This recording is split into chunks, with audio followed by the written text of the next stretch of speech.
Boa noite, meus amados e queridos irmãos, graça e paz de nosso Senhor Jesus Cristo. Vamos refletir mais uma vez na palavra do nosso Deus. E essa semana houve um acontecimento muito especial, que foram os bebês que nasceram essa semana. Louvamos ao Senhor Deus por esses partos que, graças ao Senhor, foi tudo muito bem. Ainda falta a Liz, estamos em oração para que ela venha com muita saúde no tempo certo. E esse nascimento dessas crianças me fez perceber da alegria do início da vida em meio a tantas notícias tristes de morte.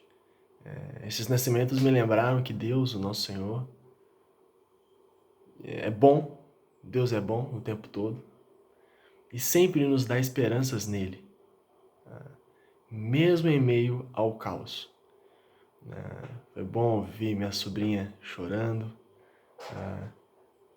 ver o Lucas, a Bia já há algum tempinho.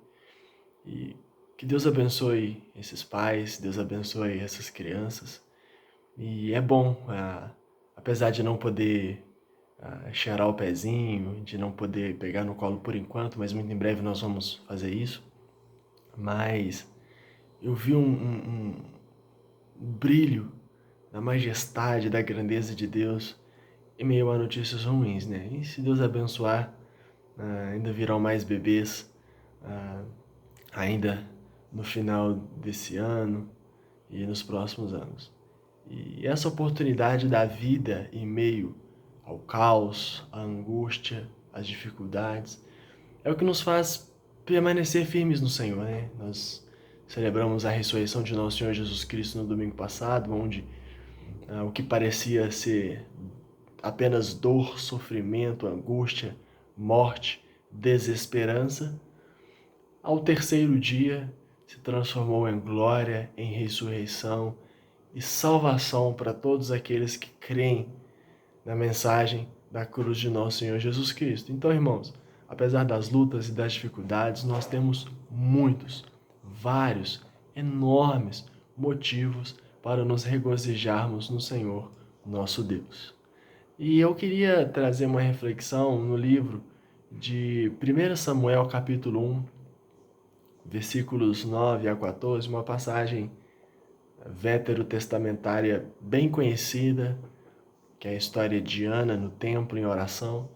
E aproveitando essa oportunidade, né, dos nascimentos dos bebês, eu acho que nada mais edificante do que a oração de uma mãe por um filho que tanto deseja. Vai ser importante para a gente tirar lições em meio às dores, às desesperanças e às dificuldades que passamos na nossa vida como um todo e passamos agora, nesse período que estamos vivendo. Serve como uma palavra para os pais e as mães recentes, né?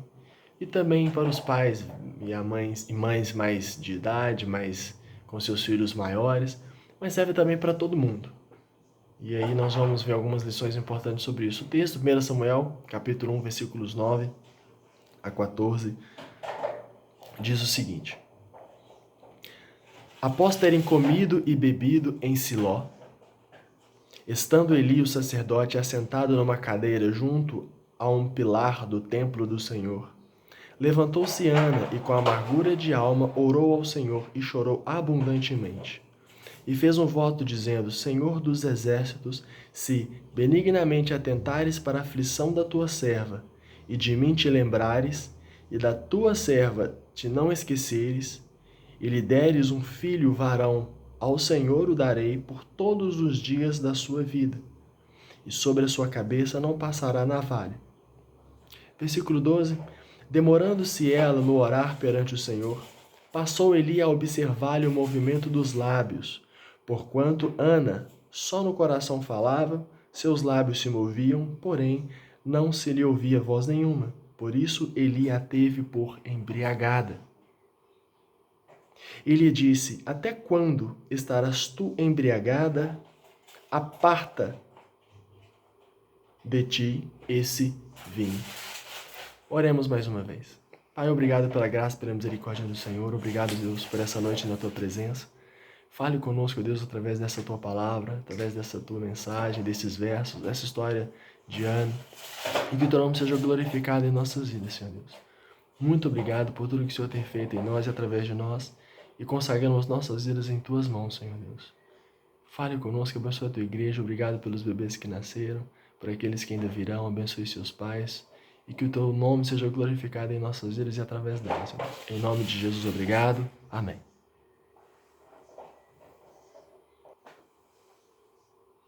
Eu gostaria, irmãos, que nós refletíssemos nessa passagem e tirarmos 3 lições nesta passagem para as nossas vidas. A primeira delas está no versículo 10, que por pior que seja sua angústia, resolva ela em Deus.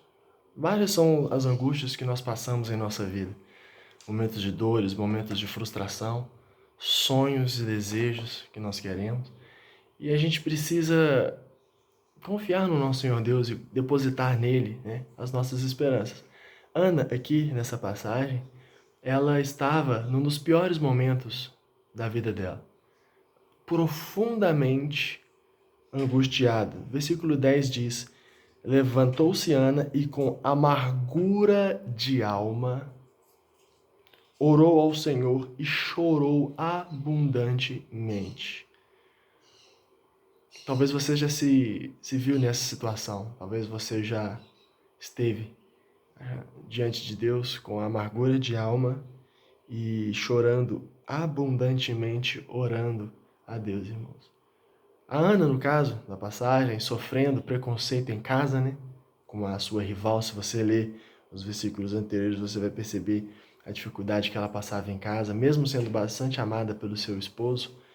Ela sofria uma pressão da sua rival em casa, sofria pressão da sociedade, que esperava que a esposa deveria ter muitos filhos, isso é algo da sociedade da época, e ela sofria de si mesma, porque ela queria muito dar à luz. Era o sonho dela como mulher, como esposa, como serva de Deus. Era um desejo dela, profundo, um anseio tremendo que ela gostaria de ter. E humanamente falando, ela poderia muito bem depositar essa frustração em qualquer pessoa. Ela, ou em qualquer outro lugar, ou até mesmo se rebelar contra Deus por permitir toda essa dor, como infelizmente e muitas vezes nós fazemos. Quantas vezes a gente as pessoas, né, não se rebelam contra Deus porque Deus não lhes dá aquilo que elas tanto querem, tanto desejam, ou até mesmo algo que seja algo normal de se esperar, um casamento, um filho, uma possibilidade melhor de emprego, ou qualquer outra coisa, e a gente fica angustiado e a espera às vezes nos incomoda, e a gente chora, chora e chora e pergunta: Senhor Deus, até quando? Então Ana poderia ter feito isso, jogado suas frustrações nos outros, em qualquer outro lugar, ou até mesmo se rebelar contra Deus. Ela, Ana, ela foi chorar o problema dela naquele que era o único que poderia resolvê-lo. E esse é um diferencial de Ana. E é a primeira lição que a gente aprende nessa passagem. De várias lições que a gente pode tirar dessa passagem, né? Na mensagem de hoje eu trouxe apenas 3. E a primeira foi essa: por pior que seja a sua angústia, resolva ela em Deus. Por que isso é importante? Porque muitas vezes nós jogamos nos outros e descontamos nos outros as nossas frustrações, as nossas dores, as nossas angústias. Não sabendo lidar com elas, não sabendo onde depositá-las, a gente acaba lançando nos outros, culpando as pessoas. Ela poderia, sei lá, ter culpado Eucana por não orar da maneira certa com ela, ter culpado seu marido, ter culpado Deus, ter feito qualquer outra coisa, ter culpado o próprio sacerdote. Nós vamos falar sobre ele mais à frente, mas não. Ela colocou diante de Deus, em oração, o problema dela, diante do Senhor. Irmãos, ela também não entregou a qualquer um. Ela não buscou ajuda em coisas banais. Ela poderia até ter conversado com o sacerdote primeiro, mas ela preferiu colocar diante do Senhor a situação dela. Irmão e irmã que está ouvindo essa mensagem neste momento, sempre coloque os seus problemas e angústias diante do Senhor. Sempre coloque diante do Senhor Deus, lançando sobre Ele toda a vossa ansiedade, porque Ele tem cuidado de vós. E há várias outras passagens na Bíblia que falam sobre isso, para a gente depositar em Deus todos os nossos anseios, os nossos temores e confiar que Ele está no controle de todas as coisas, porque Ele está. Não jogue nos outros as suas frustrações. Não se entregue a qualquer um. E nem busque ajuda em coisas banais. Muitas pessoas em situações difíceis, às vezes vão para os vícios, vão para as amizades ruins, ou às vezes querem voltar até para a velha vida, ao invés de depositar a vida diante do Senhor Deus. Quanto mais difícil estiver, quanto mais a coisa apertar, aí sim, mais ainda a gente deve se aproximar de Deus. Em oração, em palavra. E ela foi ao lugar certo, no templo. No momento a gente não está podendo ir ao templo, mas a gente pode sim orar em casa, buscar o Senhor Deus, pode mandar mensagem, pode conversar e jamais confiar naquilo que não é Deus, naquilo que não é o Senhor, nosso Deus. Deus poderia dar a Ana um filho no primeiro ano de casamento. Deus poderia ter dado a oportunidade a Ana logo no início do casamento de ter um filho, porque ele deu Samuel a ela e a Bíblia nos fala que ela teve outros filhos depois de Samuel. Que você pense nisso. Deus poderia ter dado a Ana um filho no primeiro ano de casamento. Mas eu fico pensando, sabe por que Deus não deu, ou pelo menos um dos motivos, é que Ele queria levá-la a esse momento em que ela se derramaria plena, total e sinceramente diante dele. Talvez se ela tivesse tido um filho no primeiro ano de casamento, no segundo ano de casamento, a gente teria ouvido o nome de Ana pelo fato dela ter sido mãe do profeta Samuel, mas a história dela seria apenas uma simples e mera lembrança. Mas devido a toda essa situação angustiante, o testemunho dela se tornou muito maior e muito mais valioso, a ponto de estarmos refletindo sobre a história e a atitude dela hoje, milhares de anos depois.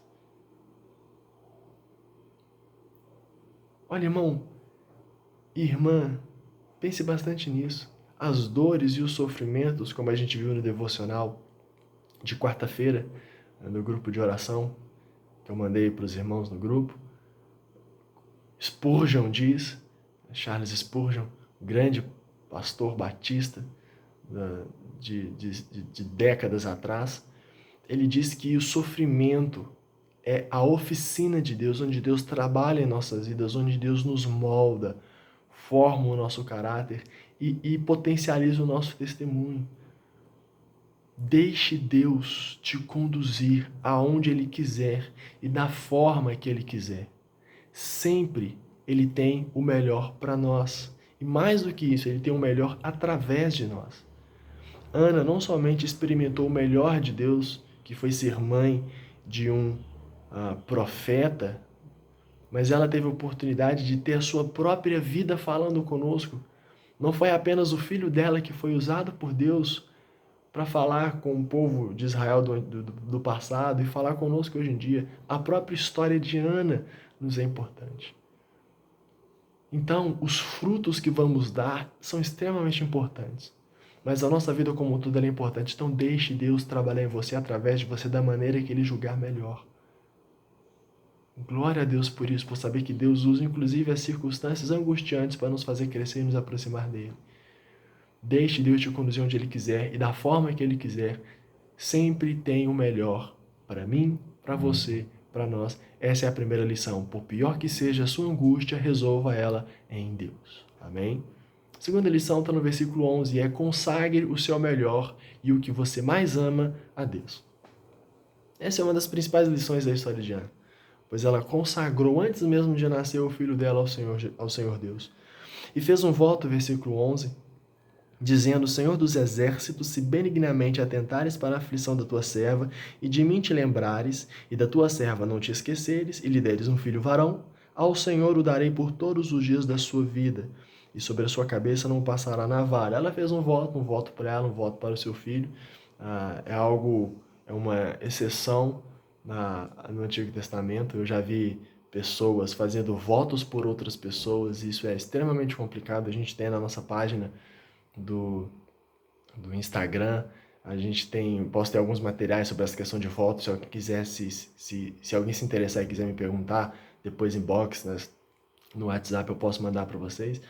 Mas essa questão de voto é muito complicada, tanto que no Novo Testamento o Senhor Jesus diz que seja a vossa palavra sim, sim, não, não. Tiago também tem uma nuance sobre isso.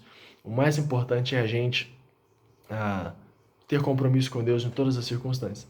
Acontece que Ana tinha um propósito do Senhor na vida dela e através da vida dela. E ela consagrou o filho dela ao Senhor Deus. Hoje eu não posso, e nenhum de nós podemos, desses bebês que nasceram, por exemplo, consagrá-los e falá-los: esse vai ser isso, esse vai ser aquilo, e tudo mais. E a gente precisa tomar cuidado com isso. A gente não pode fazer voto pelas outras pessoas. Mas no caso de Ana aqui, ela está fazendo o que todo pai deveria fazer, que é consagrar o seu filho ao Senhor Deus, educá-lo, ensiná-lo, instruí-lo da melhor maneira e forma possível nos caminhos do Senhor Deus. Ana teve a oportunidade de fazer o mesmo que Abraão fez, consagrar o seu filho amado totalmente ao Senhor. No caso de Abraão, que Deus pediu Isaque para Abraão sacrificá-lo, e na hora que o cutelo subiu ao ar, Deus disse para ele: não faça isso, mostrando a Abraão o tamanho da fé que ele tinha ao Senhor Deus. E aqui desta forma, Ana estava consagrando seu primeiro filho ao Senhor Deus. Deus, ele nos pede o que ele estaria disposto a fazer. Deus pediu o filho amado de Ana, mas Deus deu o filho amado dele desde a fundação do mundo. Deus pediu o filho amado para Isaque, porque Deus estava disposto a dar o seu filho amado, e Deus deu o seu filho amado por nós, como a gente celebrou no domingo passado, celebra nesse domingo e sempre celebraremos o nascimento, a morte e a ressurreição de nosso Senhor Jesus Cristo. Irmãos, Deus exige de nós o nosso melhor. Sabe por quê? Porque Ele nos deu o seu melhor. Ele é o seu melhor para conosco, irmãos. Como eu disse, nós tivemos alguns nascimentos essa semana, e o desejo é que esses pais consagrem essas crianças ao Senhor Deus, pois Ele já é o dono e o Senhor delas. Essa consagração, essa oficialização disso é como a consagração no casamento, no batismo, algo que já aconteceu, né? No caso do casamento, é o casal que já tomou a decisão de ficar juntos para sempre, até que a morte os separe, né? E oficialmente faz a cerimônia diante das pessoas. O batismo, a pessoa já entregou a vida ao Senhor Jesus e oficializa isso através, né, do ato do batismo.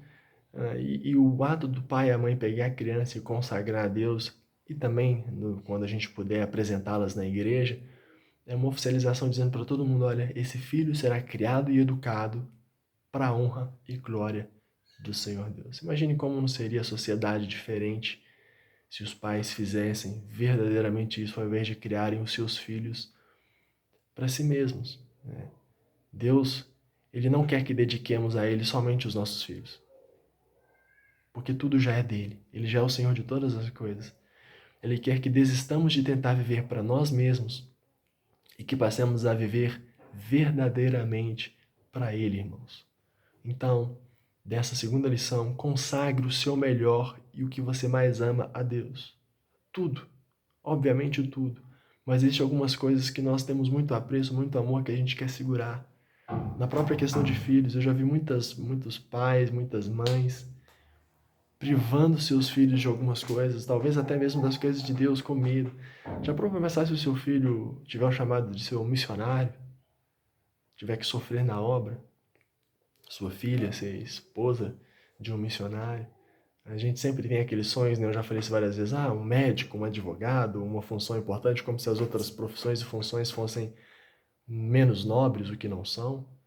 Mas a gente precisa consagrar a Deus. Se Deus quiser que seu filho sofra, para a honra e glória dele, para a edificação do corpo de Cristo nesse mundo, para a expansão do reino, como ele fez com o próprio filho dele. Eu ainda não sou pai, em breve, em nome de Jesus, segurarei um filho no colo, mas isso é bíblico, irmãos. A gente precisa consagrar os nossos filhos a Deus, mas também consagrar tudo que somos e tudo que temos ao Senhor, porque Ele é o dono, Ele é o rei de tudo. Então consagre o seu melhor, o que você mais ama a Ele. O que você mais ama a Ele, porque Ele deu o seu Filho amado, por mim e por você, por nós, na cruz do Calvário. A terceira lição é: seja motivado pelo Espírito Santo de Deus. Seja motivado pelo Espírito Santo de Deus. Nós vemos nesses versos, né, o versículo 9, o versículo 13 e o versículo 14, o perigo de um religioso sem a sensibilidade do Espírito Santo de Deus. Versículo 9, a gente percebe que o sacerdote Eli estava assentado no templo observando a oração de Ana. Versículo 9, após terem comido e bebido em Siló, estando Eli, o sacerdote, assentado numa cadeira junto a um pilar do templo do Senhor, e a gente avança para o versículo 13. Porquanto Ana só no coração falava, seus lábios se moviam, porém não se lhe ouvia voz nenhuma. Por isso Eli a teve por embriagada, por bêbada. Versículo 14, e lhes disse: até quando estarás tu embriagada? Aparta de ti esse vinho. Irmãos, o sacerdote Eli deduziu que Ana estava bêbada simplesmente porque ela estava orando, mexendo a boca, mas sem emitir som nenhum. Um homem no lugar certo, com função nobre, mas insensível ao agir de Deus, é um tremendo desastre. E isso não se aplica somente no caso do sacerdote, no caso de pastores, diáconos, líderes de igreja, mas no caso de todos nós que somos cristãos, que aos olhos da sociedade somos, ou pelo menos deveríamos ser diferentes. Espera-se do cristão que ele seja como Cristo, do evangélico, que ele se paute nos evangelhos de nosso Senhor. Espera-se que nós, servos e discípulos de Jesus Cristo, sejamos como Ele, sejamos diferentes da sociedade. E não apenas pessoas comuns. A gente sempre cita o que o crente, há 20, 30 anos atrás, tinha um respeito, tinha um respaldo, e hoje a questão está sendo muito banalizada por religiosos sem a sensibilidade do Espírito Santo de Deus. Quantas pessoas sedentas por conhecer a verdadeira salvação não são destruídas pela hipocrisia daqueles que são religiosos somente de aparências, nomes e funções? O que o sacerdote ali fez aqui foi uma tremenda maldade diante de uma mulher que estava se derramando sinceramente diante de Deus. A resposta dela foi muito mais nobre. Ela respondeu: não, meu Senhor. Não, Senhor meu, ainda tratando com reverência, com respeito. Talvez muitos de nós teríamos enlouquecidos com ele. Não, Senhor meu, eu sou mulher atribulada de espírito, versículo 15. Não bebi, nem vinho, nem bebida forte, porém venho derramando a minha alma perante o Senhor. Ela fez e estava fazendo o que o próprio Eli devia estar fazendo, se debruçando diante do Senhor Deus, buscando sensibilidade do Espírito Santo do Senhor, buscando um olhar para as circunstâncias conforme a vontade de Deus. E isso é o que é o diferencial, irmãos. Ainda que Ana talvez não estivesse enxergando o que Deus estava fazendo na vida dela com essa angústia, com esse sofrimento, e o que ia fazer, ela estava fazendo o que ela deveria fazer, derramando a sua vida diante de Deus. Ao passo que Eli, ao invés de aconselhá-la, de ajudá-la, ou de pelo menos perguntá-la o que estava acontecendo, sondar, talvez poderia até pensar que ela estava bêbada, mas ele deveria se certificar disso. Como eu disse, né? Quantas pessoas sedentas por conhecer a verdadeira salvação não são destruídas pela hipocrisia daqueles que são religiosos, somente de aparência, nomes e funções, E além disso, o que dirá do mau testemunho de alguns que atrapalham e propagam a mensagem do Evangelho, e aqueles como os fariseus, né, que Jesus acusou eles lá em Mateus 23, versículo 13, que não entram no reino e não deixam ninguém entrar, como se ficassem na porta. E a gente precisa rever a nossa fé, irmãos, a nossa vivência como igreja. Todos nós. Será que a gente tem mais ajudado as pessoas a se aproximar de Deus? Ou mais impedido, ou mais sendo tropeço para as pessoas se aproximarem do Senhor? E buscar essa sensibilidade de Deus, buscar esse olhar conforme a vontade de Deus para circunstâncias, inclusive, olhar para as circunstâncias com o padrão do Senhor. O próprio Samuel, quando foi escolher o rei de Israel, dentre os filhos de Jessé, teve que aprender uma tremenda lição quando os filhos de Jessé mais velhos, homens robustos de guerra, estavam passando e Samuel pensando, é esse? Deus falou, não é. E quando viu Davi, antes mesmo, né, de Davi, Deus falou assim, olha, o Senhor não vê como vê o homem. O homem vê o exterior, o Senhor vê o interior. Até Samuel teve a oportunidade de entender que o olhar de Deus é diferente diante da situação. Então a gente precisa ter a sensibilidade do Espírito Santo de Deus, o olhar de Deus para as coisas. E não olhar o puramente humano. O fim do sacerdote Eli foi tão triste quanto essa atitude dele. Lá em 1 Samuel capítulo 4, você vê o triste fim dele, onde seus filhos foram mortos, a Arca da Aliança foi roubada, o povo perdendo uma guerra, ele já de idade, grande, gordo, caiu para trás e quebrou o pescoço. Um triste fim para uma pessoa com uma atitude muito ruim. E que a gente possa aprender, né, como a gente viu hoje de manhã, aprender com este exemplo negativo de Eli e poder, irmãos, ter mais sensibilidade do Espírito Santo de Deus em nossas vidas. Faço algumas perguntas. O que te motiva? O que motiva você? O que te impulsiona? O que estimula você a agir, a falar e a viver? Você é motivado por quê? Pelo Espírito Santo de Deus? Você é motivado pela vontade de Deus? Você é motivado a falar por aquilo que o Espírito Santo de Deus toca no seu coração?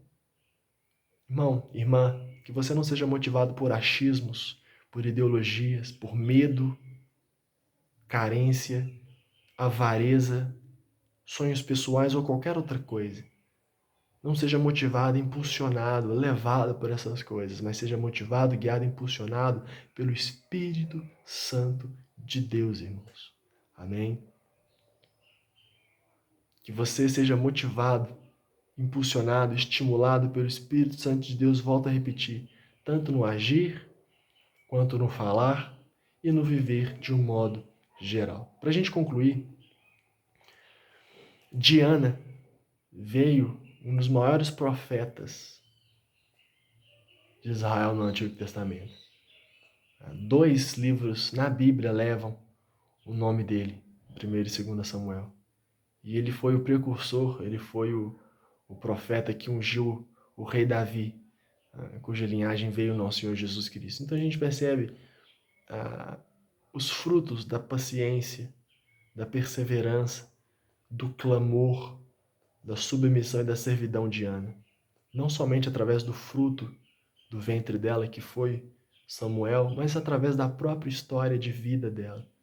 Diante da angústia, diante da dor, do sofrimento, derramou sua vida diante do Senhor Deus, respondeu muito sabiamente ao profeta Eli, permaneceu firme nos propósitos do Senhor, e o fruto do ventre dela foi um grande homem na história da humanidade, mas também a sua própria história é uma história inspiradora e que nos ajuda a permanecer firmes diante de Deus. Eu fico imaginando se Ana não tivesse clamado ao Senhor Deus da maneira como ela clamou, e se Samuel não tivesse nascido. Ou talvez, se Samuel tivesse nascido, Ana não tivesse consagrado ele ao Senhor e ela tivesse criado ele só para ela. Não, esse é o meu filho, eu vou ficar com ele para mim. Eu vou cuidar dele, vou amá-lo, vou dar ele um grande carinho, ele vai trabalhar de qualquer outra coisa. Imagina. É claro que Deus ia dar um jeito, ia chamar uma pessoa, até mesmo o próprio Samuel. Mas a história, ela precisa ser de acordo com a vontade de Deus, irmãos. Não seria a mesma coisa. Então deixa Deus trabalhar em sua vida e através da sua vida da maneira que ele julgar melhor, porque com certeza Deus é onipotente, Deus é onipresente, Deus é extremamente soberano e ele sabe o destino que você precisa trilhar para fazer a vontade dele. Para a gente recapitular, lição 1, por pior que seja a sua angústia, resolva ela em Deus. 2, consagre o seu melhor e o que você mais ama ao Senhor. E 3, seja motivado pelo Espírito Santo de Deus. Que Ele nos abençoe. Nesse momento eu não vou fazer a tradicional oração aqui, a gente já está há um mês fazendo as nossas mensagens, mas eu vou encerrar esse vídeo agora para que você em casa, no seu lar, com seu familiar próximo, com sua família, separe esse momento de oração e ore uns pelos outros, colocando a sua vida diante de Deus e principalmente por isso, para que você coloque as suas angústias diante do Senhor Deus, para que todos vocês consagrem o melhor de vocês ao Senhor Deus e que vocês sejam motivados pelo Espírito Santo de Deus, hoje e sempre. Deus os abençoe. Excelente noite de finalzinho de domingo e semana para todos nós. Amém.